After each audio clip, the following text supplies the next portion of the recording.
Hey, everybody. Welcome to the Qué Golazo podcast. The Gold Cup coverage crew is back. Heath, Pearce, Jimmy Conrad. Dozens of people are calling us the 1-2 punch for Gold Cup coverage. I came up with that on the fly, but I've heard tens of people have said that about us. But we was it your mom or is it my mom that was saying that? Yeah, I don't know. My mom's got so many burner accounts, you just never know which one she's commenting from. But Jimmy Conrad, how we doing, man? We're entering the final phases, semifinals. We're gonna preview this for everyone. We're going to start with Qatar versus the U.S. or U.S. versus Qatar because it's a home match. And then we're going to go to Mexico versus Canada. But as you mentioned in the last one, wanted to get your thoughts right off the top here. The four teams that you think are most qualified for the semis?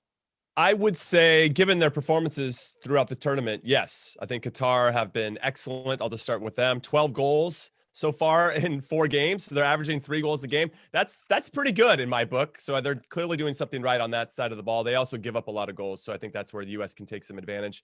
I think the U.S., when we looked at this roster, if I talked to all the fans out there, they would have been pretty satisfied, I think, to get to the semifinal with a chance to get to the final. And that's where they are. And I think if they lose to Qatar, I think we'd be disappointed given that we should beat them. But this is where I think the expectation was. We have to, at the very least, get to the semifinals. And then Mexico, of course, heavy favorites. Canada, I think this is where they set out to get to. We need to get to the semifinals. I thought they played very well against us. They beat us back in 2019 for the first time in forever. They beat Costa Rica in this one. Like, they're starting to put their flag in the ground that they're going to be the 3rd best team in this region behind us and Mexico. But they've got a big, tall test in this semifinal. So, yes, to answer your question very shortly, yes, I do believe this is the best 4 that we're seeing. And that's not like, you don't really see that all the time in tournaments. Not always the best teams get to the semifinals. Yeah, that's a great point. But you said something there, Jimmy, that I want to go back to. And you said that that a lot of fans would have been happy just to see the U.S. team reach a semifinal. I was talking to, after you and I did our recap the other day, I jumped on to Max Brados's podcast, and he said the same thing. He was just like, he was happy that the U.S. reached the semifinals, that if you stopped here, that this would be a success. And I disagreed in the sense that I was like, yeah, but why would the U.S. think that anything less than reaching a final against a Mexico team that I think is a better team? Why would we think that that's a success? Yeah, I get there's not experience and we didn't know how they were going to roll out, and they haven't played particularly well for most of the tournament. But do you think a semifinal is a success, quote unquote success, or a good kind of measurement? Well, I would say that prior to the tournament starting and seeing the roster that we had, that was really like an easy expectation level to say we should get to the semifinals. And then from there, all bets are off, and then we'll see what happens. Right. Now that we've seen how the tournament plays out and has played out and what we're capable of, and I think we're continuing to grow in certain ways with each passing game, then for us to lose to Qatar at this point, I think not necessarily would be a failure. That sounds pretty strong, but I would be disappointed, because I feel like at this point we should be able to get to the final. We know it's at stake. We got 90 minutes to book our ticket, and I think it'll be Mexico in the final waiting for us. That is such a huge opportunity for this group of players, and so I don't want them to miss out on that. So I would be very, very disappointed for them to lose out. But I don't want to take anything away from Qatar. I think it's going to be a tough match, and it's going to be a game that we haven't played an opponent like this that is just all out attack.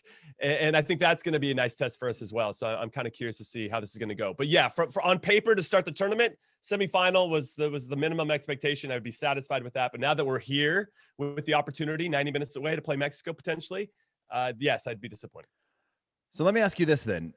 This Qatar team, I was watching the highlights of all their games so far, and clearly they have some holes in their defense, but they are really good in transition, right? And we talked about this throughout the tournament, that these sloppy turnovers, we saw Acosta at times, we saw Bucio at times, we saw Leggett at times, we saw against Canada a lot of sloppy turnovers, even less so against Jamaica, but still these moments that you and I talked about where you go, a good team is going to punish this side, right? And so I guess my first question is, what do you think is the back line? Back 3, back 4, or I guess back 5, back 4? And where do you see, I guess, the vulnerabilities in this side with the way that Qatar have the ability to counterattack? I mean, if you go back again to their last game, 3-on-3 situation, 1, 2, 3, like passes. Another goal where they started from the back line, release the ball, 2 passes in, and now they're in front of goal and they score. It's like pretty quick that they decide we're going to go to goal, and they do it pretty efficiently with their runs. Yeah, so this is what I'll say, and I'll kind of speak about Qatar's perspective first. They've been arguably the most entertaining team in the tournament. I mean, anytime they're playing, I agree. I'm drawn to like what's going to happen in this game with Qatar, and they invite that. They have a certain style, a certain aesthetic, and it's all 100% going forward. Now, formation wise, to talk about them first, they play that 3 center back, 2 wing backs, and so they do a very good job of creating situations where they can take advantage of it. All of a sudden they can overload one side, and that's going to be a big test, I think, if we go with the back 4 with Shaq Moore and Sammy Vines. I thought Jamaica would have done that if Leon Bailey had been healthy or had played. You know, him being out there would have just caused a different, or Leon Bailey in particular would have caused a different type of issues instead of problems for us, and Sammy Vines in particular. You're going to see that, and you're going to see overlapping wingbacks in this one, and you're going to see the number 6 in particular, Hatim, has scored in 3 straight games. You got a player now in Hatim who, for Qatar, who makes those late runs, who will join the attack late, right? And now that's really going to fall on Acosta and the center backs to make sure they communicate and identify where he is and where he's going and where he's popping up. Because sometimes he's joining the attack and trying to get on the end of crosses. Sometimes he's making a really late run, so you have to keep an eye on where he is, kind of Frank Lampard-esque, who's very famous for those.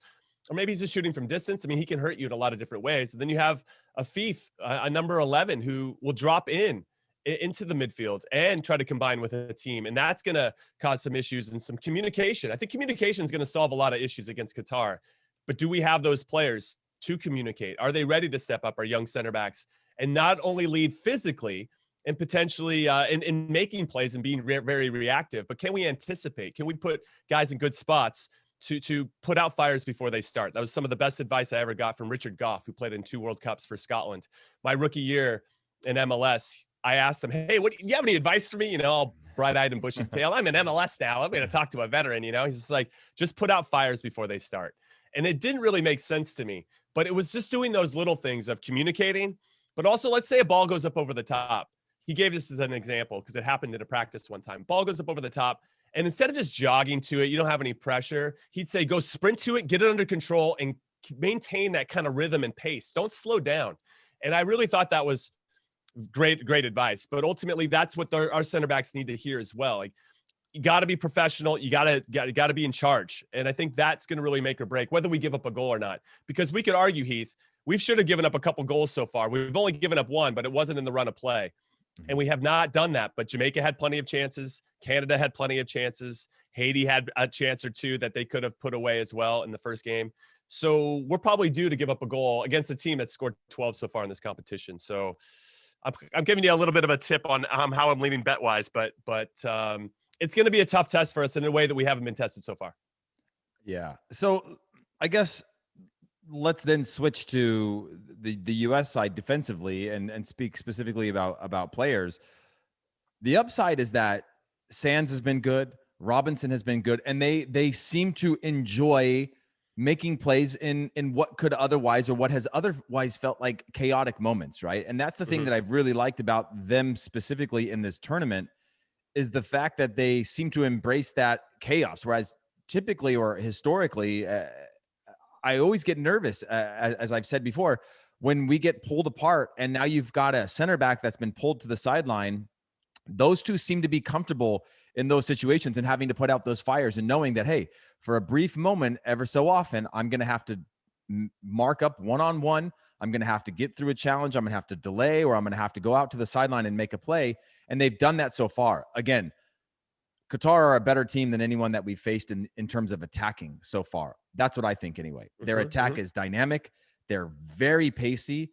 They're creative in the fact that they know how to speed up the game. They can go one-on-one. They have combination play. They combine well. They follow their passes. It just seems like, again, it's a well-oiled machine in the attack.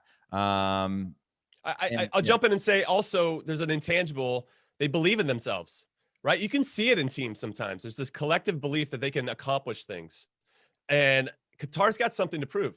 They want to play as many meaningful games in this as possible. They want to get to the final, play against Mexico, against 80,000 people in Vegas. Like, they want that opportunity. And so there's going to be a bit of a hunger and desire here that I think, and you've said it a few times after each in each recap after each game, that we've seen that from the US, that when the game gets a little chippy, we've raised our chippiness to match kind of the intensity of the game.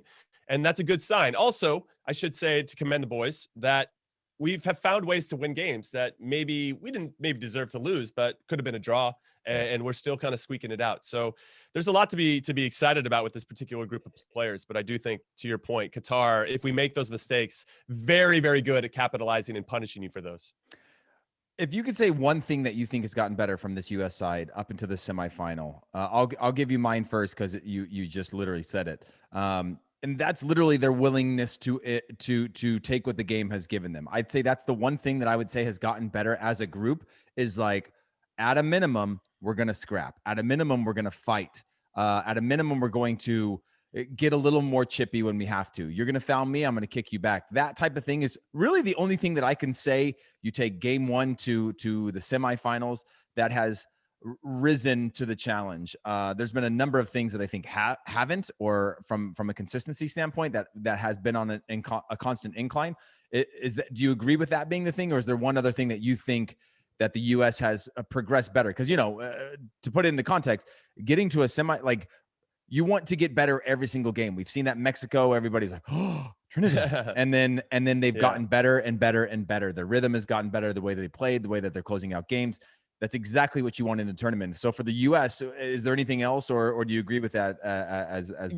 I'll just add on to it. I agree with it, and I'll add on to the fact that I think Gregg Berhalter has actually done well in this tournament. I thought in this past game against Jamaica, he started a team we were all pretty happy with. I thought his subs were spot on. Zardes came on for DK when he maybe could have gone to Hoppy instead.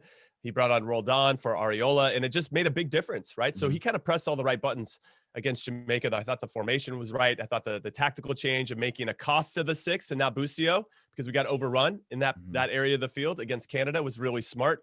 So we're also seeing a bit of an evolution with Gregg and this group of players. And I think that's only going to help us as we start to identify which ones can really give us maybe a boost in World Cup qualifying or in the World Cup itself, as they kind of try to sneak onto the roster. I also liked in the Jamaica game, and I'll use that as an example, where there were times where Jamaica had a grip of the game. The first, 5 minutes of the first half, where we looked a little nervy. And then the end of the first half, Jamaica started to get a little bit more control, had a lot of opportunities in the last 10 minutes. And then at halftime in the second half, we were in charge. And I liked that. And we closed out the game, and we got the goal that we needed. And we were on the front foot. We weren't sitting back on the back foot. So that was a nice sign of maturity, I think, to kind of couple with what you were saying, that I really appreciate about this team. And hopefully we can continue to build off of that into the semifinal. Yeah. Okay. So let's go from there, Jimmy. We've talked about what the U.S. has to do to stop Qatar. Now let's talk about what the U.S. has to do to actually beat Qatar, right? So now we've sort of embraced what Qatar can do well, how the U.S. is going to have to sort of counteract that. But from a proactive standpoint, what do you want from the U.S. in order to break down this Qatar defense? Because they're definitely vulnerable. But you just mentioned a few changes. Do you want to keep Areola in? Do you want to have Roldan into that position? Do you keep your same three? Do you want DK or Zardes? These are, because both Zardes and Roldan have proved that they got a chip on their shoulder. They think that they should be playing in these games. They contributed. But do you want to go back with the same lineup, or do you want to make some changes? And how will those changes, I guess, help to better improve the chances the U.S. beats Qatar? Did it just get like 10 degrees hotter in here? I feel like I'm on the hot seat. Yeah. So I just wanted to chuck that out before you could chuck it at me, Yeah, no, I get that. And I appreciate that. Can I host this one and you can do the end? So Matt Turner in goal for sure. I think you stay with a 4-3-3. I think you keep the same back line. So I thought Shaq Moore, to your point, was very solid, right? And sometimes you just need good, solid performances from certain areas of the field. And if they give anything else, it's an added bonus. So I thought Shaq Moore and Sammy Vines, the outside backs. So still no Reggie Cannon. Still no Reggie Cannon. No. So I think Shaq Moore. You think this is Shaq Moore's spot ahead of Reggie Cannon at the moment? Yeah, I think Reggie Cannon, unfortunately, his injury worked against him. Had he been healthy going into this one, I don't know if Shaq Moore gets the minutes, but now I think you got to roll with Shaq Moore. I don't think you take him out for Reggie Cannon unless you identify something in Qatar's defense or attack that you think that Reggie Cannon can take advantage of in a way that Shaq Moore can't. And I don't sucks, see by that. the way, because Reggie Cannon's been good when he comes on, and he brings a different type of like calm and presence, especially late in games where you could see that he's been in these environments before. But I agree with you. I don't know how you got into the national team, but I got into the national team because people were hurt. So Danny Califf, Eddie Pope, anytime those guys were hurt, I got a chance to play. The reason they got to play in the World Cup is because Corey Gibbs got hurt. So you got to take advantage of your opportunities when they come. So fair play to Shaq Moore. I got into the national team because I was playing in Copenhagen, and it was a short flight to Scotland for a game. And they were like, oh, this weird kid that's been a pro. Was that for your first camp? Yeah, that was my first camp. Wow. Yeah. Came in for Beasley, who was my hero. It was kind of wild. He scored that game too. Yeah. I came in the last 20 minutes as well. I think we were both super subs around the same time. Dude, by the way, that was my first. I got to say, that was the first time, and I go back to this all the time because it's burned into my head. Is just how fast that game was when I came on, where I was just like, and like it came, and the Danish league is pretty direct and can be fast at times because, again, as the level goes down, the speed of the game can tend to go up. And I thought that but I was like breathing so hard. I came in at left midfield and I was like, dude, I can't breathe out here. There's no time on the ball. Why don't they just drop off? And that was the first time I experienced like the international game, no matter how it looks from TV. When you watch from TV, you go, wow, I could easily play in that space. There's tight, but it's just the quality gets better. The speed of the game gets better. And it just brings out usually the best in players and forces them to really be at their best. Anyway, sorry. I know that game was 1-1 US Scotland at Hampton Park. It was an amazing experience, but I agree with you. And what's funny at the international level, just to tack on a little bit, and then I'll get back to the lineup. I will say that the game moves so fast, you almost don't even have time to be tired. You don't even have time to think about being tired because you're like, oh my God, I got to keep it and either keep it or I got to defend again. It's so wild that I miss it. I miss playing at that level. Anyway, back to the starting lineup. James Sands and Miles Robinson for sure. I think Miles Robinson has done very, very well this tournament. If he continues this upward trajectory, I expect him to be part of our World Cup qualifying moving forward. I could say the same about James Sands, who has a different skill set and is very good at passing from those positions. And I think that's a quality that we admire and most national teams do. I think you stay with Kellen Acosta as the 6, Busio and Leggett. I think everything stays. That back 8 ultimately stays the same. The question marks are up top. Hoppy's obviously going to get another start after scoring the game winner and obviously being dangerous and getting some good opportunities against Jamaica. Daryl Dike, I thought, was a little quiet given his standards. I don't know if we gave him the service that he needed to be as effective as he can be. And I think that Jamaica actually defended him quite well and tried to stack him up. So we have to take all that into consideration.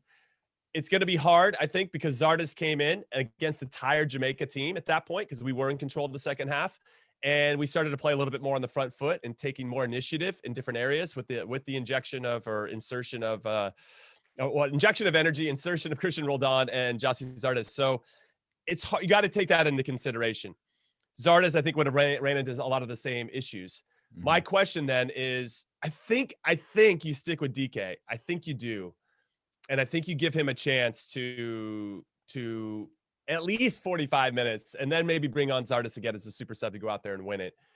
But that's where, given how Busio played against Canada and Gregg still stuck with him, where he wasn't as effective as we know he can be, I think there would be something about rolling out DK one more time. Hey man, this is going to be, let's own it this time. You got to have a little bit more of an impact. We got to see you a little bit more often. And you said the way that, how are we going to beat Qatar? We have to have good hold up play. So whether he's running the channels and we can win the second ball from there, or whether he's actually holding the ball up with his back to goal, that has to happen. And I think he can do that better than Zardes, but we have to make sure he can and puts himself in positions to do that. So that's going to be really important. And then on the other side, I think that Areola was pretty off the pace, and I would actually consider making that my one big change, bringing in Roldan instead of Areola. Yeah, I agree with you. I think it's funny if you look back at the national team, outside of us complaining about every player on every position in the national team. Who does that? We do that? Or is that Twitter? I don't say we. I say we as a soccer country. We as a nation. But the things we've always complained about are Josie Altidore not involved in hold up play. We're not getting him involved. Brian Ching, Connor Casey. We've got now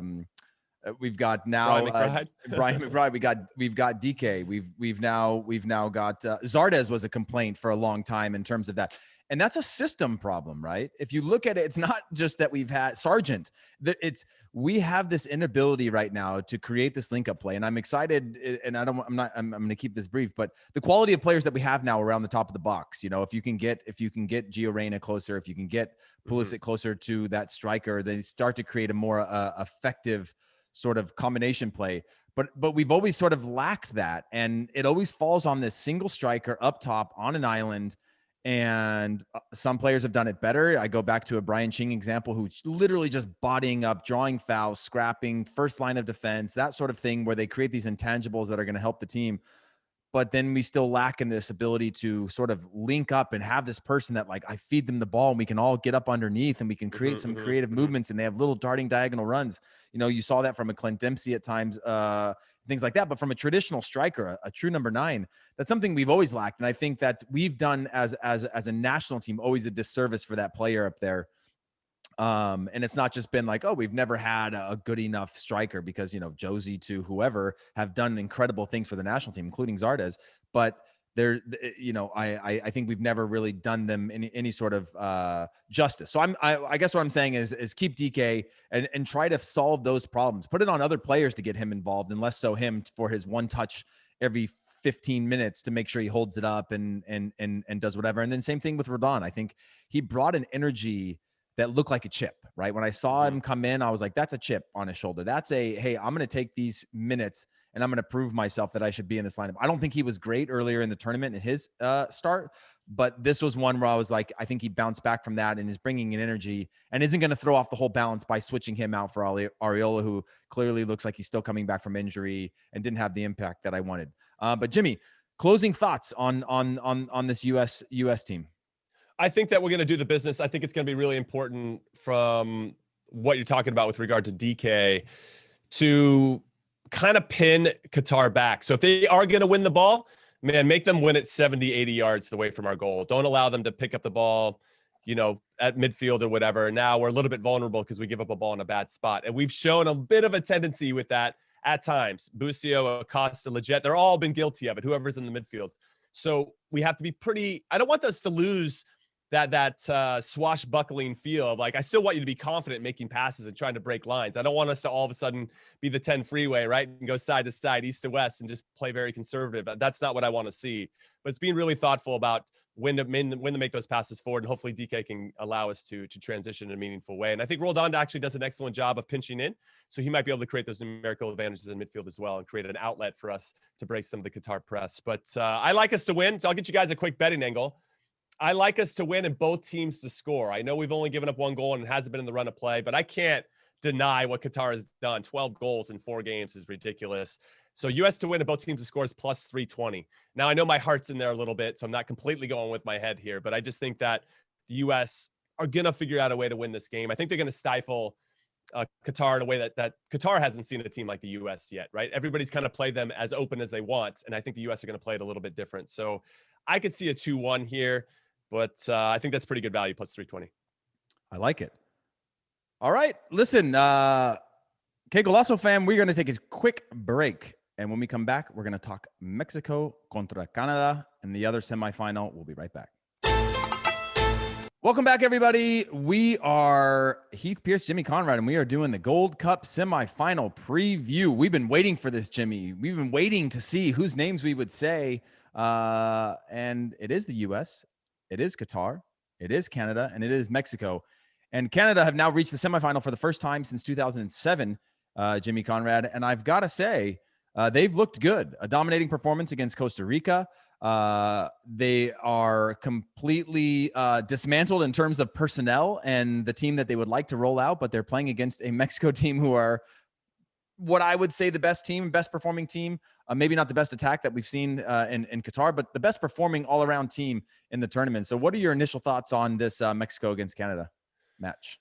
My initial thoughts are that Canada have not beaten Mexico since 2000. So I'm going to start there. And they're missing. Hey, but in 2000, Canada won the Gold Cup after beating Mexico. So, you know, there might be something to that. You're leaving out a very crucial stat here. I am, but I mean, the fact that they haven't beaten Mexico in 21 years is quite remarkable. And Mexico just seemed to be playing well at the right time. But focusing on Canada, obviously, we've talked about ad nauseum all the players they're missing: Alphonso Davies, Jonathan David. Kyle Larin is now out. He had 2 goals in the group stages. Akinola tore his ACL. Cavallani is now out. They're like 4th-string striker who plays for the Vancouver Whitecaps, which actually speaks to the depth that Canada do have at their disposal. He's out due to a yellow card accumulation. Victoria, they're one of their center, but their captain, he's their captain. One of their defenders is out.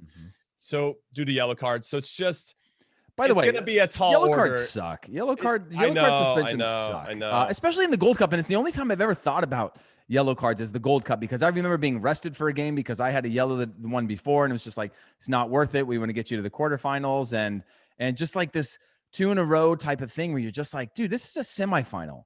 Yeah. Like, it's a yellow card, you know, like, and you can't have a guy play cautious for 90 minutes because he's going to miss the next match. I've just always had an issue with that. I get the other side of the coin as well, but yeah, it just sucks to see Canada go into this already depleted from injury and now have to miss a few players who have to do a tactical foul in a match. Right. Yeah, I agree with you on that. It's a bit of a shame that rule exists. I get why it exists, but also it kind of hurts when we get there and you're like, oh man, it would be kind of nice to see these players or teams having their best players available in the biggest games. I will say that I think Canada has an incredible team spirit, and we talk about belief with Qatar. Canada has it in spades as well. They have an identity that they bought into 100% from John Herdsman, their manager. They do very well at pressuring, collective pressuring. The problem is you have a Mexican national team that is also good at collective pressuring and also knowing how to play out of that collective pressure. And that is where I get a little fearful for Canada, because you're running up against the best team in the region and they're good at keeping the ball and they're going to wear you down. So you can try to press, but at some point they're going to kill your soul. Like you're going to I can't run. I don't want to chase these guys anymore. And also, as we talk about all the top players that they're missing up top in particular for Canada, they need somebody to hold the ball up against Mexico. You need people that are out there that can hold the ball up, draw fouls, like you said about Brian Ching, and just take some air out of the game so you can actually breathe, because Mexico's going to have probably close to 70% possession. I mean, that's just how they're set up in the 4-3-3 that Tata Martino likes to have. And their players are coming off a game where they finally kind of unlock things offensively, scoring 3 goals in 12 minutes against Honduras. And that's going to give them a boost, because that's where they've been criticized the most throughout this tournament, is on the attacking side, because they haven't given up a goal yet. So I don't know where that goal is going to come from Canada. They have some players. Buchanan's incredible in 1v1 situations. I don't know how much longer he's going to be in MLS with the New England Revolution. How do you say his name? Estequao? I don't know. He scored. I'm sorry. Yeah, I got the Portuguese player that they recruited. He could have played, for the Portugal youth national teams, and they brought him in, and he's been great too. I honestly tried to practice that name, and I knew when the time came I was going to butcher it, and I apologize to him. But he had a goal and an assist in the last game. He wears the number 7. He's excellent on set pieces. He drops in a dime. So when I think about where Canada could potentially hurt Mexico, because we saw the U.S. hurt them on set pieces in the Nations League final, that could be an area where Canada could take advantage. But that means they have to draw fouls in advantageous areas of the field. And I think that's going to be a bit of a struggle too. So this is going to be a tall test for tall order, I should say, and a big test for Canada to get a result in this. I think Mexico are too strong in almost every area of the field. And the fact that they're so good on the defensive side of the ball just makes it that much harder. Maybe Canada could eke out a 0-0, but even that I think is going to be too much, because Mexico's just going to wear them down. Yeah. And this Mexico team, do you think that this is a tough test for them? Is this a test that they can is this a routine win? Obviously, we're in a semifinal. There's going to be something that plays into this. And again, I can't let Coach Herdman's we're playing this like a cup final thing where they're actually getting close to a cup final. If they can get through this one, but they're approaching this very much like from the very beginning, for very first match of the tournament, this like kind of win or go home mentality. And do you think that Mexico is just too much, or do you think this is gonna be close? I think it will be close. I think that when you don't have a striker up top, right? When you don't have your normal guns up top, the guys that you trust and know will play a certain way. Now I feel like now Canada has to put players up top and hope they do well. We talk about it a lot. When you're putting in players in positions and hope they play well, it doesn't always work out. We can even use the Champions League final with Pep Guardiola. He hoped that Ilkay Gundogan could play CDM and that would be enough against Chelsea, instead of just going with Fernandinho or Rodri, who you knew would play that position well, because that's the position they normally play. So now you're actually asking a player who doesn't normally play in that position around guys that normally don't see that player running up top and hope that he does well, and that doesn't bode well. So I think when you know, if you're a herdsman here, the manager, if you know that you're not going to be as strong up top as you'd like, you're going to drop everybody back behind the ball ultimately. So I do think it's going to be tough for Mexico to break down this Canadian team, who've been very stout defensively. And I could see this being a little bit more of a low scoring affair. Also because Mexico has had trouble scoring in this tournament against lesser opposition. So I kind of like it from a betting perspective. I'll just go there because was kind of a nice one. Mexico to win in under 2.5 goals is plus 225. I could see Mexico winning 1-0. And kind of just getting that one goal, kind of similar to how the U.S. got what they needed against Canada as well, just to kind of get the result and move on. And maybe you have the 2-0 there too, right? For under 2.5 goals. Mexico to win and get a clean sheet plus 128. I think Mexico are going to win. I think they're going to do it under 2.5 goals. I don't see it being blown out by any stretch. So I like the 225 value a lot. Yeah, I'm just going to tack on to the end of that and say that I do think it'll also be a low scoring affair. I think it also has to be a low scoring affair if Canada want to have any chance, right? I think, again, this is a situation where maybe you get your half chance and you convert on an individual play from Canada. I think set pieces could be an important one where if you're not getting much in the run of play, can you draw a foul on the top of the box? Can you throw things into the mixer and try to create opportunities there? But as I mentioned in the last podcast on the recap, if Mexico score, the most important thing that Canada can do is just stay composed. Do not get caught up in the atmosphere. Again, we're talking about playing a match in Houston. Houston, Mexico is what that will be in that match, right? It will be an all Mexico crowd. I don't know what the attendance is allowed, potentially a full crowd if they allow it. But either way, even if there was 10,000 Mexican fans in that stadium, it's going to be rocking. And that is a 12th man. And that will play into this. And I think it was great to see the U.S. get that experience in Denver, to know what that crowd is like and to know that hostility and that feeling and feed off of it to compete. Canada can do the same thing. The longer they go, the more frustrated those Mexico fans will be if they can keep it at zeros. And if they give up that goal, the more that they can just deflate that energy that we talked about, where they scored 3 in 12 minutes in their last game, where they get this momentum and for a moment they just think they're invincible. And if teams don't squash that, they will run away and make it a very long day for you. Again, I speak that with some PTSD of giving up a goal against Mexico after 0-0 at halftime. You give up a goal at the start of the second half and they ran away. And we got caught up in that energy of like, oh my gosh, we got to go get the ball back. So one player steps out and another player steps out and you have this broken press instead of saying, hey, we've got time. Let's be smart. Let's get our 1 or 2 chances. Yeah, they're going to have possession. They might even be at 80% possession if you allow them, or beyond that. But let's just wait. Let's be patient. Let's wait till they shut off just for a moment and capitalize on that. And I think Canada has to have that same approach. I don't know. I know it's not going to be easy, and that's not to disrespect Canada in any way, but like they don't have, outside of Buchanan, a single threat that I think can help to vertically advance the ball in a way that's going to make Mexico feel uncomfortable for long periods, right? They're going to have to create a moment of magic or a set piece or just hope that Mexico shuts off. And if they shut off, Canada is good enough to punish Mexico. That's my thoughts on that. Yeah, just to get into Canada really quick, it looked like the one sub that they made against Costa Rica up top is Tesho Akindele, who plays for Orlando City. And he was a late call-in. He was a late call-in, and he came in for Junior Hoylett, who scored the first goal. And that looked like their first sub. So he could be the one that's out there running. And I every time I watch him play, there's something about him that makes him unpredictable. He can run the channels. He can hold the ball up. It's just a consistency with it. Sometimes you give him the ball and he'll lose it right away. And sometimes he'll actually do something. And it's hard. And I say this really quick. If you have a player that has inconsistency in holding the ball up, if you're out wide, let's say you're a winger for Canada and the ball goes into Tesho and then all of a sudden he does something great, you're like, oh man, and maybe I should have ran with more purpose. But you're so used to not knowing for sure whether he's going to hold it that you can't run with 100% certainty, because you know that if you lose the ball, you got to go track Mexico, who are creating these triangles all over the place and making it really hard for you to track them down, and you're going to get tired quick. So whoever plays for Canada has to be very, very good at holding the ball up. Otherwise, they're just not going to have the energy to go forward, because trying to chase Mexico's passing is very difficult to do. I agree. Any closing thoughts on this, Jimmy?